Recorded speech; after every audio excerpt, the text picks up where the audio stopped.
Bonjour à tous, j'espère que vous allez excellemment bien. Aujourd'hui, on se retrouve pour faire la présentation de la troisième étape de ce Tour de France 2023, la dernière dans la région Nord-Pas-de-Calais, car demain, nous rejoindrons, certes, nous resterons en région Hauts-de-France, comme les nouvelles appellations de région, mais nous serons du côté de la Picardie, avec un départ du côté d'Amiens, et ensuite nous rejoindrons la Normandie. Étape numéro 3, on va revenir sur le parcours de cette journée. On parlera bien entendu des spécialités locales du tourisme, la stratégie, mes favoris pour cette étape, ou encore le programme de la journée. Je précise que j'enregistre, nous sommes dimanche 6 juillet et que l'étape numéro 2 n'est pas encore partie, donc forcément pour ma rubrique favori, il peut y avoir des petits changements avec des coureurs qui puissent tomber dans cette étape numéro 2 et qui ne soient pas performants dans cette étape numéro 3, mais là c'est pour des questions d'organisation vu que les vidéos sont assez longues et que les vidéos débrief sont pas plus courtes non plus. Allez, n'hésitez pas à vous abonner à la chaîne, à réagir dans les commentaires, à mettre un pouce bleu, à partager la vidéo sur les réseaux sociaux, notamment auprès de vos proches, si vous pensez que ça peut les intéresser. Dans les commentaires, n'hésitez pas à me dire qui sont vos favoris pour cette journée, quelle est votre grosse cote. Si vous avez les moyens et que vous voulez soutenir mon travail, vous pouvez faire un super thanks, ça se passe dans les commentaires. Vous pouvez également cliquer rapidement sur les notifications, sur les miniatures, juste après la mise en ligne des vidéos, parce que comme ça les met plus en avant du côté de la plateforme YouTube. Et pour cela, le plus simple, c'est de rajouter la petite cloche. Étape numéro 3, un mot pour la qualifier, frustration. Frustration pour deux éléments. Deux éléments qui, pour moi, provoquent énormément de... Enfin, trois éléments même, qui provoquent énormément de la frustration. Premier élément, pourquoi on ne part pas de Dunkerque? Pourquoi l'étape n'est pas inversée? Hier, on arrive de Boulogne. Aujourd'hui, on repart de Valenciennes, alors que Boulogne-Dunkerque, c'est plus court en temps de trajet. Donc ça, déjà, pour moi, il y a une incompréhension. On fatigue les coureurs, je trouve, de manière inintéressante pour les spectateurs, parce que c'est pas du temps de course. Et on aurait pu s'en passer, et au niveau de l'écologie, faire des allers-retours comme ça, voilà, ça n'a pas vraiment d'utilité non plus. Donc on aurait pu être un peu plus intelligent, un peu plus logique dans la manière de concevoir de la course. Deuxièmement, si on était arrivé du côté de Valenciennes, forcément, on avait les pavés qui étaient juste à côté. C'est aussi la grande frustration de cette étape. On passe à Orchy, on passe à Mons-en-Pévèle, on passe à Templeuve-en-Pévèle, et on n'utilise pas les pavés. 0 km de pavés. Même au départ, tu mets des pavés en début d'étape. Bon, c'est pas le truc le plus intéressant au monde, mais bon, ça peut, ça peut être sympa pour les échappées, de mettre des pavés. Tu peux peut-être mettre aussi des petits... changer un petit peu la manière de dérouler la course. Tu peux mettre des petits sprints intermédiaires. Au lieu que les points du sprint intermédiaire ils soient à un endroit clé, tu peux les mettre au bout de 3 secteurs pavés. Puis ça peut rapporter des sous-sous aux échappées et ça peut permettre d'avoir une grosse échappée au départ. Là... Et si tu fais partir de Dunkerque l'étape, forcément dans ton final, t'as Orchy, t'as Mons-en-Pévèle, donc tu peux amener de la difficulté et du spectacle. Alors, Christian Prudhomme dit c'est pour des problèmes de sécurité. Je sais pas moi, mais bon, il y a une année, c'est pas comme si on avait mis des pavés au bout de 5 jours de course. Les pavés ont jamais été au bout de 20 jours, au bout de 20 étapes. Alors, quelquefois, ça a été un petit peu plus tard, mais on a mis des pavés très régulièrement au bout de 4-5 jours de course. À l'époque où il y avait 198 coureurs, est-ce qu'on avait 4000 chutes en plus sur les pavés? Non. Alors oui, normalement, on perdait un leader. Il y a une année, on a perdu Iban Maillot. Il y a une autre année, on a perdu Frank Schleck, par exemple. Il y a une année où Nibali a décanté la course de loin. Et on a perdu Froome. Mais on perdait un leader. Est-ce que le Tour de France, si on perd un leader, ça enlève totalement l'intérêt de la course? Je ne crois pas. Et en termes de sécurité, quand tu vois l'arrivée de l'étape de Boulogne, même l'étape de Rouen, vu la technicité, là j'ai l'impression que la sécurité du coureur, c'est pas la priorité de Christian Prudhomme. Donc il y a un moment, il ne faudrait pas nous prendre pour des cons non plus. On n'a pas voulu mettre les pavés parce que peut-être que les communes n'ont pas payé pour avoir l'accueil de la course et que ça embêtait Christian Prudhomme au niveau business. Voilà, je pense que c'est peut-être plutôt la raison. Et puis, ou peut-être parce que Anthony Forestier ne sait pas filmer des courses de cyclisme, et donc lui faire filmer des courses de cyclisme avec les pavés, c'était prévu que ça tourne à la catastrophe. Et puis, en 3, on réutilise une partie de l'étape 1.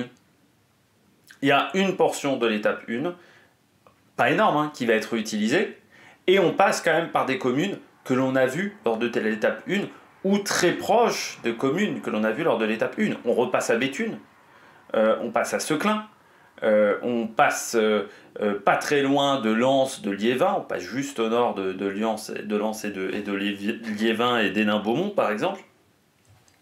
Moi ça me gêne. Ça me gêne parce que je crois que c'est la première fois de l'histoire où on repasse par les mêmes routes 2 fois sur le Tour de France, et surtout que l'on repasse 2 fois avec aussi peu d'écart, parce que parfois on a repris le Tourmalet. Je me souviens une année, je crois, on avait fait le Tourmalet déjà 2 jours d'affilée, ça m'avait embêté. Mais là en plus, c'est sur une étape de plat, je pense qu'on aurait pu passer par d'autres communes du Nord, au lieu de repasser 2 fois par le même endroit. C'est un petit peu frustrant. C'est un petit peu triste. Je pense qu'en France, on a suffisamment de communes pour ne pas être obligé de repasser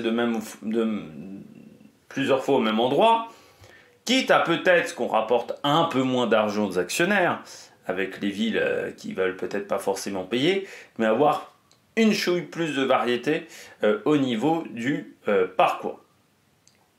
Et on va repasser à Cassel de nouveau, du côté de cette étape. Alors, en gros, on n'évitera pas le sprint sur cette étape, pour plusieurs raisons. Déjà parce que les conditions météo vont pas aider pour une échappée, mais aussi parce que l'étape est toute plate. La seule côte que l'on a au programme, c'est Cassel. Alors certains pourraient dire c'est intéressant, la côte de Cassel, elle est quand même à 30 bandes de l'arrivée. Donc c'est un petit peu loin pour faire de véritables dégâts. Et donc c'est pour ça que je parlais de frustration, parce que cette étape-là, elle va pas être hyper passionnante, surtout que on n'a toujours pas amélioré les choses au niveau des sprints intermédiaires pour qu'on ait plus de baroudeurs qui sortent, on n'a toujours pas amélioré les choses au niveau des 4e catégories pour que plus de baroudeurs sortent, donc il n'y a toujours pas de carottes sur ce type d'étape pour le plat, parce que ASO n'a pas réfléchi à comment donner des carottes aux baroudeurs notamment, et qu'on sait très bien que les pavés, ou les ribinous qu'on aurait pu utiliser en Bretagne, c'est ce qui donne le plus de spectacles aujourd'hui. C'est ça qui amène énormément de spectacles aux courses. On le voit quand on rajoute un petit peu de gravel. Donc, on aurait pu faire ce genre de choses sur cette journée, et c'est quand même frustrant de ne pas s'en servir.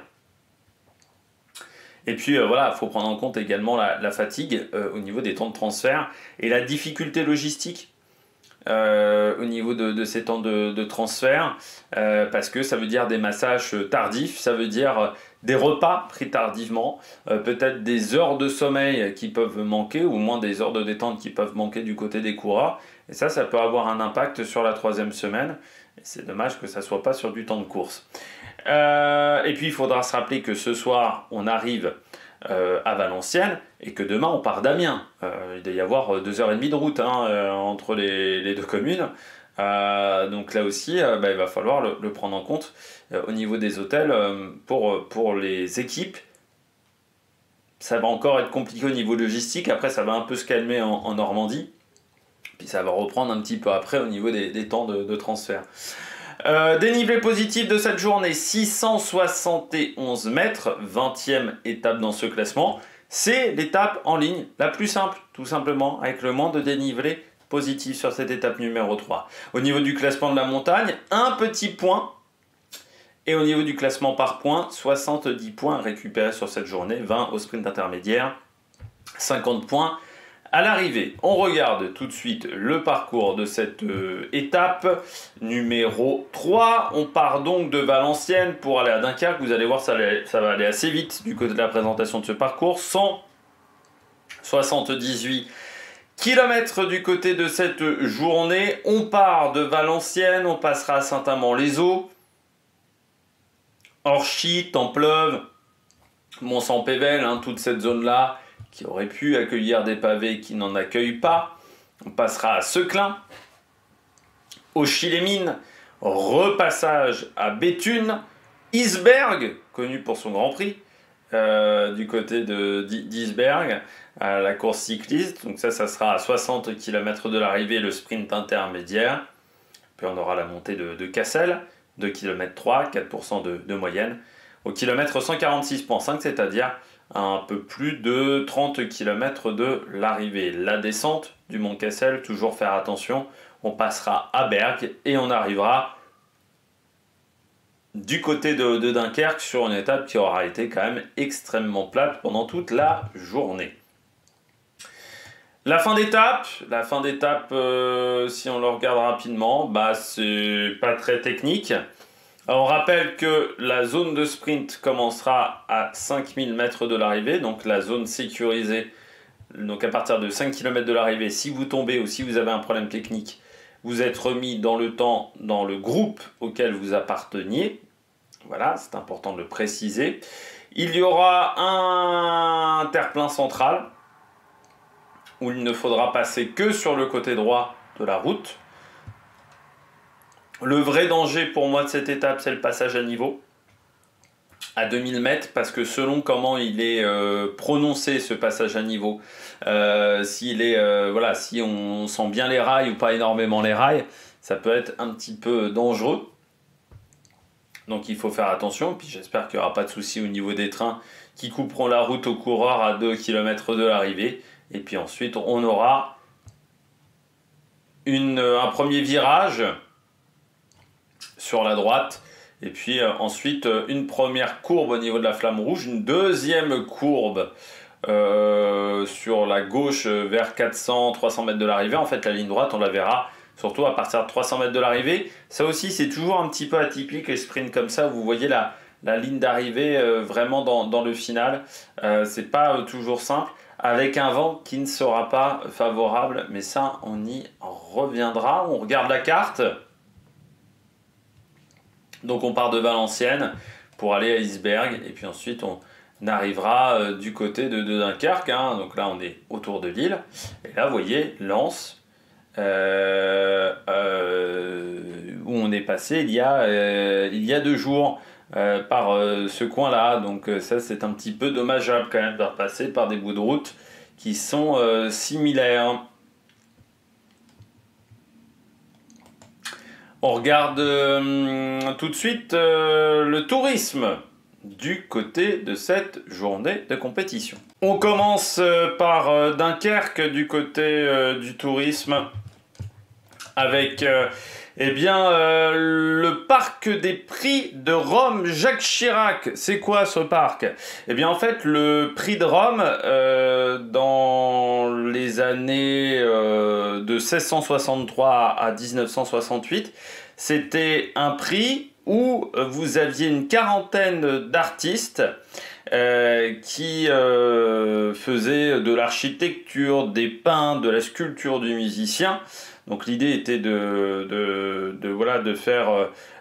d'essayer de faire pas mal de créations pour les présenter ensuite au public. Et ce prix de Rome, ça a été un prix très important au niveau culturel. Et pour rendre hommage aux habitants de la ville de Valenciennes, oui parce que je disais Dunkerque, c'est Valenciennes, la ville de départ, je me suis confondu un petit peu, et pour rendre hommage aux enfants de Valenciennes qui avaient obtenu ce prix, on a créé un parc en leur honneur, et à l'intérieur du parc vous voyez des reconstitutions, des répliques des œuvres qui sont exposées, voilà. Il y a également pas mal d'œuvres que vous pouvez retrouver dans ce parc Jacques Chirac, parc des prix de Rome Jacques Chirac. Bien entendu, Valenciennes, qui dit Valenciennes dit les mines. Et les mines, on va parler de la fosse du Temple. Cette fosse du Temple, Elle date de 1764. Elle a été arrêtée en 1911. Ça a été la plus longue en service dans le bassin minier de Lens et de Valenciennes. 185 années de service du côté de la fosse du Temple. Et aujourd'hui, donc, vous pouvez l'observer, cette fosse du Temple, hein, qui rappelle encore une fois tout l'impact des mines, hein, dans la région du nord de la France. Monument historique depuis 92, classé à l'UNESCO depuis 2012. Et puis, vous avez également, du côté de Valenciennes, eh bien, la tour d'Oden. La tour d'Oden, c'est une tour atypique qui est médiévale, hein, construite au XIVe siècle. C'est en fait une ancienne porte d'eau qui a une voûte en dodane. Voilà, c'est classé monument historique depuis 1904. Si vous voulez des informations supplémentaires, vous pouvez aller sur le site du Tour de France, mais il faut savoir que sur les villes de départ et les villes d'arrivée, on va dire que sur la description de tout ce qui est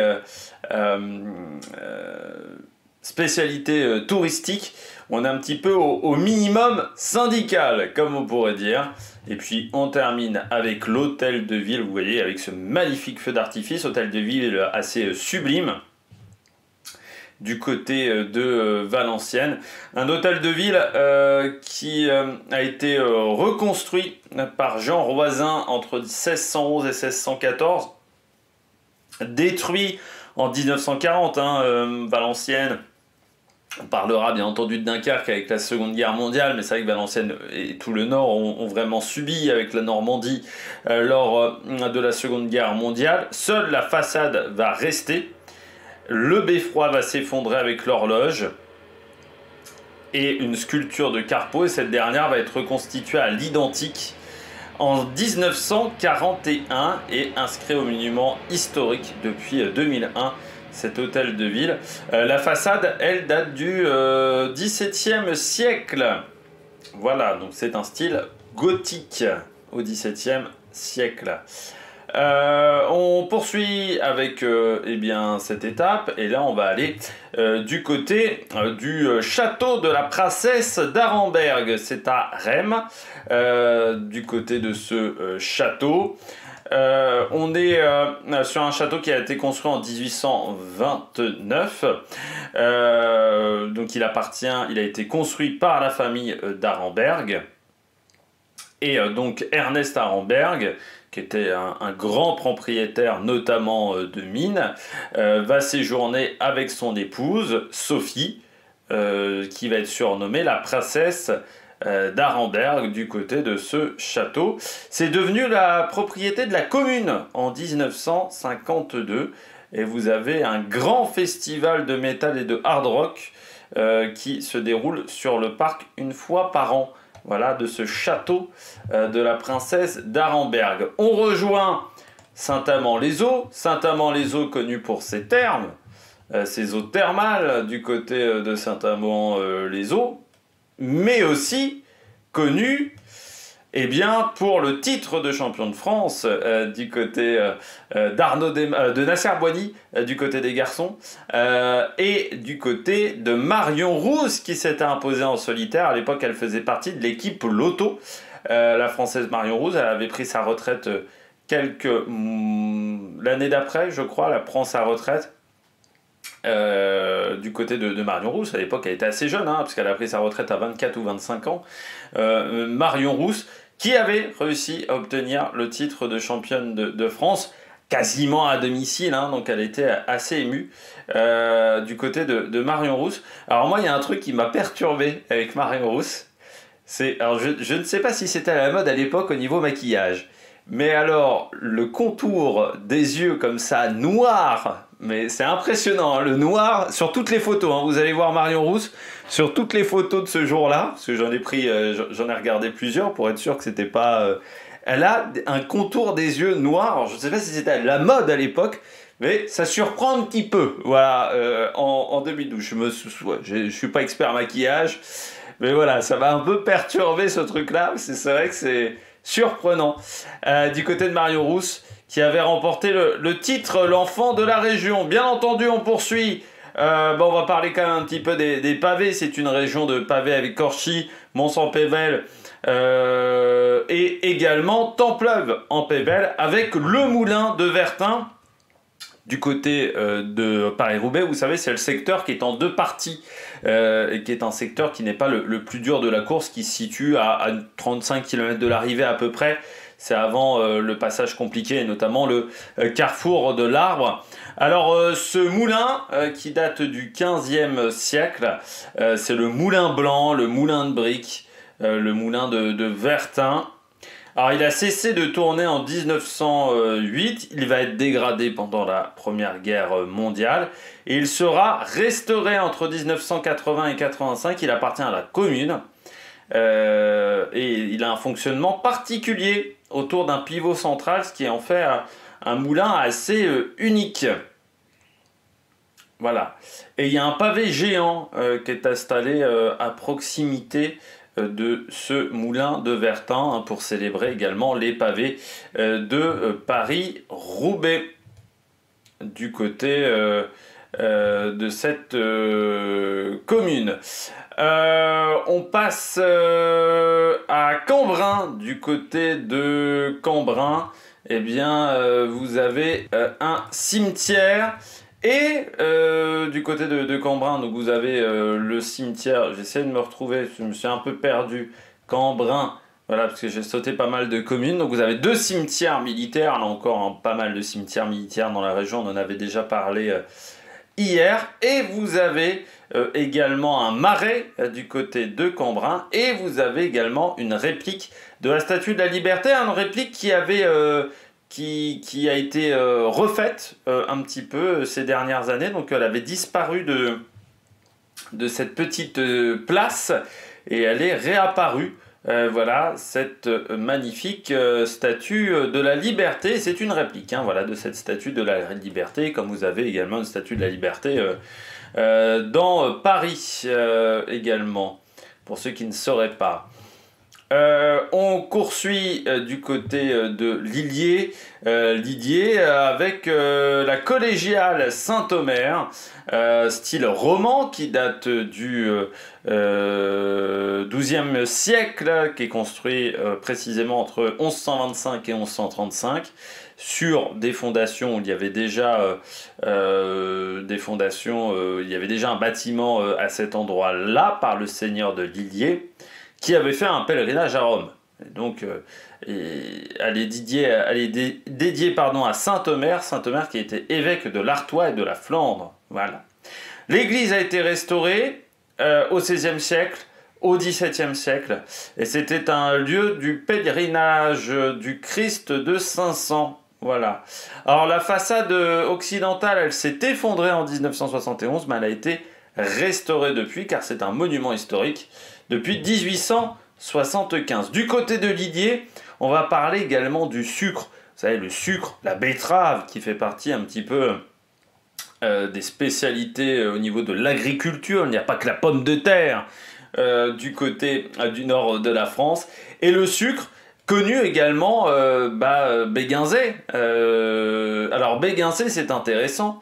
Donc c'est une marque de sucre qui existe toujours à l'époque. Et Béguinzet, il faut savoir que pour ceux qui ont fait peut-être économie, connaissent peut-être un petit peu cette anecdote, Jean-Baptiste Say, qui fait partie des économistes classiques, eh bien, c'est lui, Béguinzet. Le Say de Jean-Baptiste Say, c'est lui. Donc c'est un économiste, et de l'autre côté, Béguinzet, et on a fait du sucre. Voilà, dans le Nord, on cultive encore la betterave, on fait encore un peu de sucre, mais c'est vrai que les usines ont tendance à disparaître désormais. Donc c'est vrai que c'est un petit peu dommageable. Voilà, mais il y a eu pas mal de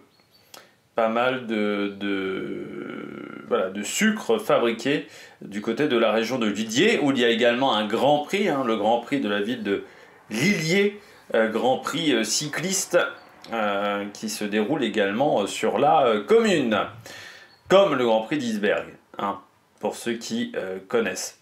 On poursuit à Aire-sur-la-Lys. Aire-sur-la-Lys, alors qui est connu notamment pour son beffroi que l'on va voir tout de suite, le beffroi de Aire-sur-la-Lys. Voilà, il est ici. Un beffroi qui date de 1724, style baroque. Alors en fait, il a remplacé un premier beffroi qui était présent à cet endroit-là, et puis on a refait un beffroi rebâti parce que le premier avait été détruit 2 fois, la première fois par un incendie, la deuxième fois lors des guerres de succession d'Espagne. Et donc c'est un ingénieur d'Arras qui va le refabriquer, et il va faire face encore à 2 incendies en 1872 et 1914. À l'intérieur, vous avez 236 marches, 7 étages, et vous avez un carillon de 14 cloches, et la tour est à 58 mètres de hauteur. Bien entendu, il fait partie du patrimoine mondial de l'UNESCO, comme tous les autres beffrois. Et puis, on arrive à Cassel, connu pour la côte de Cassel, mais également, vous avez quelques particularités du côté de cette commune à Cassel. Vous avez cette fameuse porte où on était passé lors des championnats de France à Cassel. Voilà, du côté de cette magnifique porte qui est symbolique de la ville. La commune qui a remporté le village préféré des Français en 2018, pardon. Ça a été aussi un passage de la course Roubaix-Cassel, Roubaix, qui a été organisé jusque dans les années 70. Et puis vous avez également un moulin à Cassel, un moulin qui a la particularité de fabriquer de la farine encore. Donc on fait de la farine du côté de Cassel. Le moulin qui a été racheté en 1949, restauré, et il est au sommet du mont Cassel. Voilà, il est à 176 mètres d'altitude. On passe à Wormhout, je pense que je prononce très mal, avec ce château du côté de Wormhout. Alors, il n'est pas totalement sur la commune de Wormhout, ce château, il est sur la commune d'Esquelbecq, qui est à côté. C'est un château de style Renaissance flamande. Et donc, Esquelbecq, qui veut dire le ruisseau des chênes. Voilà. Au XIIIe siècle, la seigneurie d'Esquelbecq est mentionnée dans des documents. Le bâtiment daterait au moins de 1590, mais certainement il serait un peu plus ancien. C'est là où on le voit dans des premiers documents. Et on a un donjon de 126 marches qui s'élevait dans la cour intérieure du château. Et ce donjon, il a été perdu lors d'un éboulement et n'a pas été refait depuis. Et puis on passe également par d'autres communes tout de suite pour la suite de cette rubrique tourisme. On passe désormais à Bergues. Bergues, bien entendu, connu pour Bienvenue chez les Ch'tis, le film qui a été tourné, le film de Danny Boone qui a été tourné du côté de Bergues, qui se déroule du côté de Bergues, où Cadmerade est muté à Bergues après avoir essayé de tromper la Poste, qui décide de le muter du côté de Bergues. Alors bien entendu, on voit très souvent dans le film le beffroi de Bergues. C'est le 3e beffroi qui a été construit à Bergues, parce qu'il a été détruit par des incendies, notamment lors de la Seconde Guerre mondiale, et par un dynamitage des Allemands. En gros, il reprend le dessin du beffroi précédent. On a le carillon, l'office du tourisme, des écoles de dessin et de musique qui se trouvent également du côté de ce beffroi.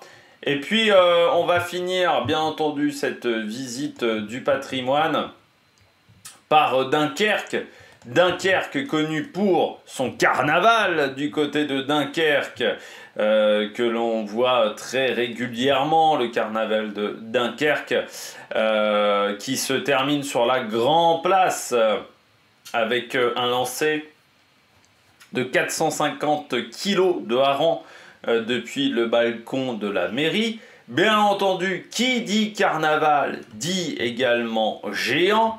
Là aussi, que l'on voit très régulièrement, les géants. Alors là, c'est du côté de Tourcoing sur cette photo, mais vous pouvez les retrouver également du côté de Dunkerque. Et les noms et les traditions de ces géants sont hérités du flamand. Voilà. Et le géant de Dunkerque, c'est Reuse, voilà, qui défile avec sa famille pendant le carnaval. On a également, comme souvent dans le Nord, eh bien, encore des restes de la guerre ou d'éléments militaires. Là, c'est le Musérial Fort des Dunes, qui date de 1878 et qui est un fort militaire reconverti en lieu de mémoire de la Seconde Guerre mondiale. À l'intérieur, vous pouvez retrouver des scénographies ou encore des immersions vidéo, des maquettes. Il faut savoir que Dunkerque, il y a eu un film, notamment, mais a été très marqué par la Seconde Guerre mondiale. Et puis, vous avez également le mur de l'Atlantique. Également, vous pouvez vous balader très régulièrement. Alors, il n'y a pas que du côté de Dunkerque, sur toute la côte, vous pouvez retrouver ce qu'on appelle des blocos en français, techniquement des blockhaus, qui ont été transformés en œuvres d'art et qui voilà, rappellent qu'il y a eu la guerre. C'est des bâtiments qui avaient été créés par les Allemands pour essayer d'éviter un débarquement, ce qui a moyennement marché, on va pas se mentir, en 1945. Mais c'est comme la ligne Maginot, voilà, de l'autre côté. Pour la France, ça n'a pas été une réussite totale. On poursuit avec les spécialités locales, la gastronomie, et on commence avec Valenciennes et le Lucullus de Valenciennes. Alors le Lucullus, c'est un mélange de langue de bœuf fumée et de foie gras. En fait c'est un mélange, voilà, de foie gras et de langue de bœuf. On le voit, c'est strié. Donc vous avez la langue de bœuf qui est ici et le foie gras qui fait des couches. C'est une sorte de millefeuille, voilà, de foie gras et de langue de bœuf. Ça a été inventé pour un mariage, pour un repas d'enterrement, pardon, de Parisiens venus à Valenciennes qui voulaient un truc un peu plus raffiné que la langue de bœuf, voilà, un truc un peu plus classe. Et le restaurateur qui a eu l'idée d'étaler du foie gras. Et c'est une référence à un général romain. Voilà. Et c'est très mangé l'hiver, notamment au niveau des fêtes. Et on en ferait au moins de 40 tonnes du côté du Lucullus de Valenciennes. Bien entendu, on est dans la région des endives, du côté du nord. Alors, endive en franchicon, du côté de la Belgique, il existe de l'endive blanche, de l'endive rouge. Alors, moi, je connais surtout la blanche. Les endives au jambon, bien entendu, qui va se consommer d'octobre à mai, au niveau de la période. Donc là, on n'est pas vraiment dans le moment de l'endive. Donc si vous trouvez des endives à ce moment-là de la saison, c'est un petit peu inquiétant. Et en France, on en fabrique 107 000 tonnes, voilà, d'endives, principalement dans les Hauts-de-France.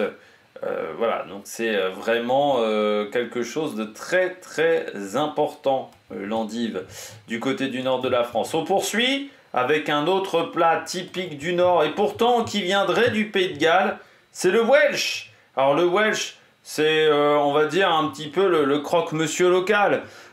C'est comme ça qu'on pourrait le qualifier. En fait, c'est une base de cheddar fondu. Donc en fait, on met une tranche de pain, normalement, toasté. On va mettre du cheddar fondu. Voilà. Et puis, on va mettre du jambon ou de l'œuf. Ça dépend selon les personnes. Alors, il y a une version française, une version britannique. Du côté de la version française, c'est celle que vous avez à l'écran. La version française plutôt, et puis la version anglaise est un petit peu moins présentable. Voilà, mais c'est un plat très réconfortant. C'est cochon, comme on pourrait dire, voilà, comme recette. Vous avez à côté le waterzooi. Alors le waterzooi, ça viendrait des Pays-Bas, mais c'est très consommé dans les Hauts-de-France. Waterzooi qui veut dire en néerlandais au kibou. Voilà. Donc c'est tout simplement un poulet ou du poisson qui va être cuit très longtemps et qui va être mis avec du bouillon, voilà, donc ce qui fait une sorte de soupe de poulet, un petit peu de soupe bouillon, avec forcément des légumes, des poireaux, c'est aussi un des légumes de la région, bien entendu des pommes de terre, carottes, oignons, enfin voilà, un petit peu de ce genre de choses, avec de la crème, parce que sinon c'est un petit peu sec. Et voilà, donc c'est le waterzooi, voilà, que vous pouvez retrouver dans le nord de la France, pardon.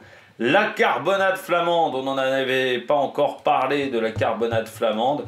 Plat mijoté, hein, c'est, on pourrait dire presque le bœuf bourguignon de la région, même si c'est assez différent. En fait, ce sont des morceaux braisés à l'étouffée, donc soit de la viande de bœuf, soit du porc, du cheval, que l'on va mettre dans une cocotte avec de la bière, bien entendu de la bière du Nord, et on va parfois mettre du pain d'épices, un peu de cassonade, et puis normalement ça se mange avec des frites, frites bien entendu cuites dans la graisse de bœuf, voilà, comme dans la région. Et puis on termine avec ce gâteau. Ce gâteau, il vient de la région de Valenciennes, c'est le germinal. C'est un gâteau assez ancien au final, qui a été remis au goût du jour par les pâtissiers locaux. C'est un biscuit soufflé avec une mousse de chicorée, de la mousse de chocolat au lait, et on a un croustillant léger au café, bien entendu un glaçage sur le dessus pour que ça soit lisse et parfait. Donc voilà, c'est le germinal. Voilà, du côté de la spécialité, ça se trouve vraiment du côté de Valenciennes. On passe tout de suite à l'histoire du Tour de France, et on va revenir sur le Tour de France 2022 avec l'étape numéro 4. Une étape numéro 4 qui partait de Dunkerque pour aller à Calais en passant par le cap Blanc-Nez. Assez vite, l'échappée va se former car en début de journée, on passait dans les terres pour ensuite retrouver le bord de mer en fin d'étape. À l'intérieur, on retrouve Anthony Perez et puis l'animateur du début de la course cette année-là avec le départ au Danemark, c'était Magnus Cort Nielsen qui était le maillot à pois. Parce que je rappelle qu'on avait eu la veille une journée de transfert pour quitter le Danemark et rejoindre la France.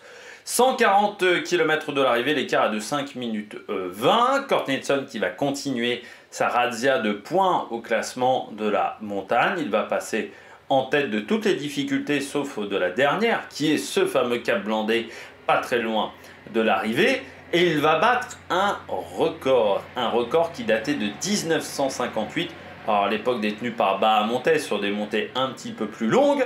Le Danois va passer en tête de 11 classements de la montagne d'affilée en tête, contre 7 pour Bahamontes, ce qui en fait un record. À 45 km de l'arrivée, Anthony Perez part seul car le coureur de l'AEF Magnus Cort Nielsen décide de se relever car il n'y a aucune chance que l'échappée aille au bout. L'écart est trop faible à ce moment-là. Et au début du cap Blanc-Nez, 11 km de l'arrivée, il est repris par les attaques de la Visma Leasebike. Enfin, on essaye de voir que ce sont les attaques de la Visma Leasebike parce que on peut dire que c'est la première masterclass de la carrière d'Anthony Forestier.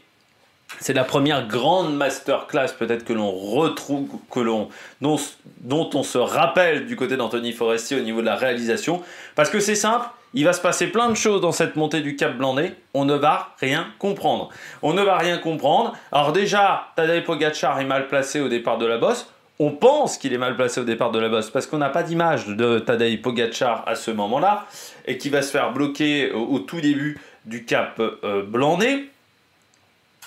Ensuite, Le problème, c'est comme Tadej Pogačar est mal placé, il ne peut pas suivre l'accélération de la Jumbo-Visma emmenée par Van Aert. Le Belge va être accompagné de Vingegaard et d'Adam Yates de la Ineos. Van Aert va réussir à s'isoler au sommet du Cap Blanc-Nez et il va prendre de l'avance dans la descente. Et malgré seulement 20 petites secondes d'avance, eh bien, le maigre peloton n'arrive pas à s'organiser et le coureur belge s'impose à Calais avec le maillot jaune. Et je ne sais pas si vous vous souvenez, en plus de la réalisation catastrophique d'Anthony Forestier, de Jasper Philipsen. Parce que Jasper Philipsen, il va remporter le sprint du peloton. Sauf qu'il n'a pas compris, lui, que Van Aert était devant. Il n'a pas cette lucidité-là et il va lever les bras alors qu'il n'est que deuxième. Et que son collègue belge, mais qui est dans une autre formation, du côté de la Jumbo-Visma, a déjà passé la ligne depuis une bonne dizaine de secondes. Sur cette journée, pas de grand leader battu sur cette étape. Le cycliste du jour, j'ai décidé d'en prendre deux. Alors bien entendu, quand on est dans la région de Valenciennes, on ne peut pas ne pas parler de Jean Stimblaski. Jean Stimblaski qui a découvert, qui a proposé aux organisateurs la trouée d'Arenberg. On rappelle, dans les années 60, Paris-Roubaix, il y avait de moins en moins de pavés, on roulait de plus en plus vite. C'est là où pendant très longtemps, on a fait le record des 47 km/h. De moyenne sur la course et ça devenait plus vraiment intéressant. C'était un monument qui s'était complètement perdu et Jean Stimblaski va proposer aux organisateurs de leur dire il y a une petite montée là, il y a un secteur qui est assez sympa au niveau des mines, je le connais parce que moi j'ai travaillé sous les mines et je peux vous le montrer ce secteur là et c'est Jean Stimblaski qui va montrer ce secteur qui est désormais mythique et qui a désormais une stèle à l'entrée de cette trouée d'Arenberg juste après sa mort. Voilà, il a eu une stèle qui a permis de reconnaître son importance dans la découverte de ce secteur du côté de la trouée d'Arenberg. Jean Stimblaski, il ne faut pas le résumer également qu'à la trouée d'Arenberg. Ça serait une mauvaise idée. C'est également un coureur qui a remporté la Vuelta, qui est devenu champion du monde également. 5 victoires d'étape sur le Tour de France, 3 sur la Vuelta et 2 sur le Giro. Il a gagné des étapes sur les 3 grands tours. Et à l'époque, c'était assez rare. C'est lui également qui a découvert Lucien Van Impe et Bernard Hinault. Je ne sais pas si vous avez vu notamment la vidéo de Ouest France sur Bernard Hinault et Cyril Guimard, sur la rencontre entre les deux et l'interview entre les deux. Alors premièrement, Cyril Guimard ne mâche pas ses mots avec Jean Stimblaski, Bernard Hinault non plus, en tant que directeur sportif. Il y a aussi une section très intéressante, vous allez voir, où il parle quand même beaucoup des médecins. Et tu sens que, voilà, je pense que Pogačar, quand il arrêtera sa carrière, il ne fera pas cette erreur-là en interview, parce qu'on a l'impression que, voilà, hein. C'est-à-dire que les mecs, ils n'ont pas compris comment ça se passait le dopage, parce que ça parle quand même beaucoup des médecins. Alors par contre, on ne parle pas de Bernard Sainz. Hein, on sait qu'à une époque, Cyril Guimard travaillait avec lui. Il a remporté également Stimblaski, Paris-Bruxelles, trophée Baraki. Il a été équipier de Jack Anquetil quand Jack Anquetil a gagné le Tour de France. Il a été équipier de Roger Pinjon quand Roger Pinjon a gagné également le Tour de France.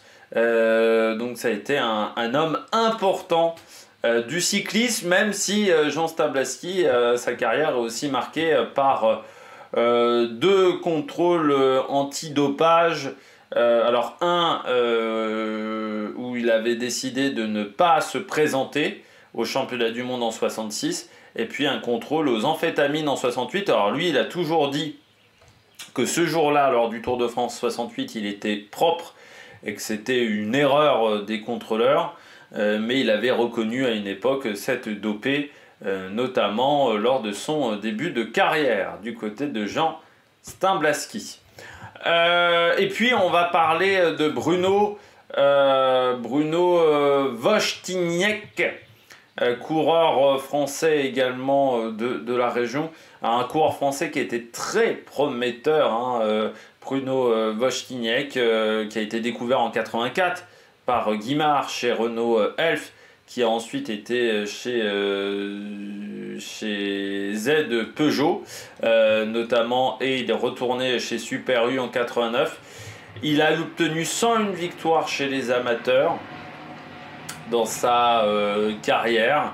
Il avait remporté une étape du Tour d'Italie, c'était un contre-la-montre par équipe, 5e de Milan-San Remo, 6e de Paris-Roubaix en 87 et 2e en 85. Ça aurait été un très bon coureur de classique, sauf qu'une fois, eh bien, il décide de se rendre chez Jean-René Bernaudot en vélo et il va se faire broyer le genou droit par une voiture.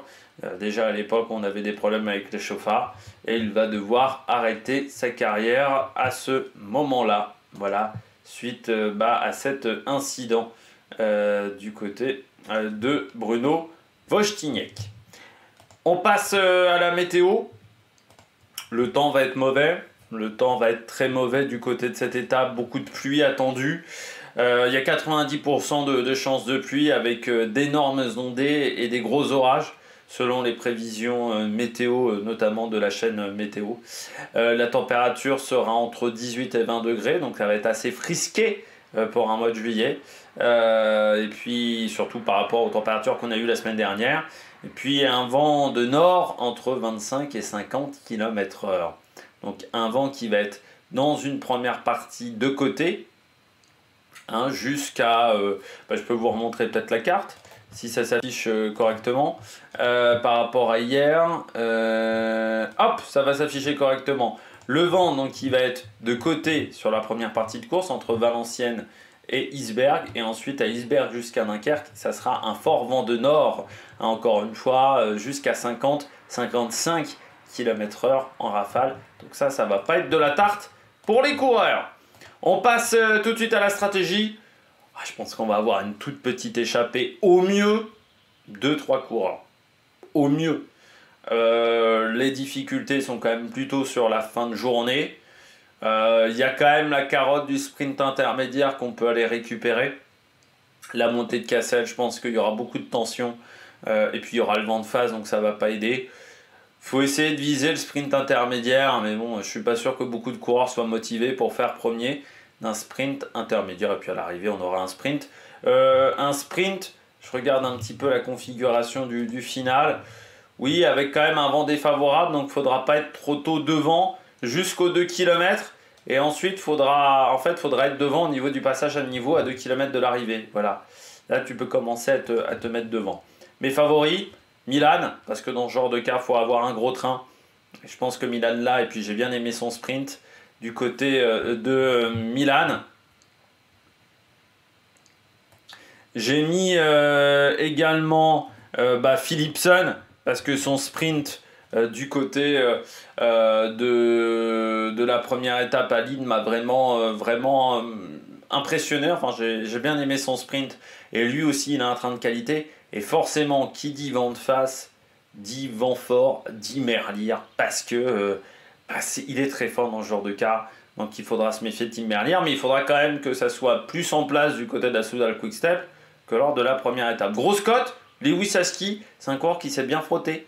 Si du côté de la Groupama FDJ on arrive à régler les petits soucis de timing, les petits soucis d'organisation qu'on a eu lors de la première étape, ça peut faire vraiment un bon résultat du côté de Lewis Aski. Du côté du programme télé, départ fictif, 13h10, un départ fictif qui va durer 15 minutes. Orchy à 147 km de l'arrivée entre 14h05 et 14h09. Provins à 104 104 km de l'arrivée. J'ai un doute sur le nom de la commune. Provins à 104 km de l'arrivée entre 15h01 et 15h10. Isberg à 60 km de l'arrivée entre 15h59 et 16h12 pour une arrivée prévue entre 17h18 et 17h40 du côté de cette étape. Eh bien, j'espère que vous avez aimé cette vidéo. N'hésitez pas à vous abonner à la chaîne, à réagir dans les commentaires, à mettre un pouce bleu. Puis nous, on se retrouve pour de nouvelles aventures sur Mec Productions. Ciao, ciao!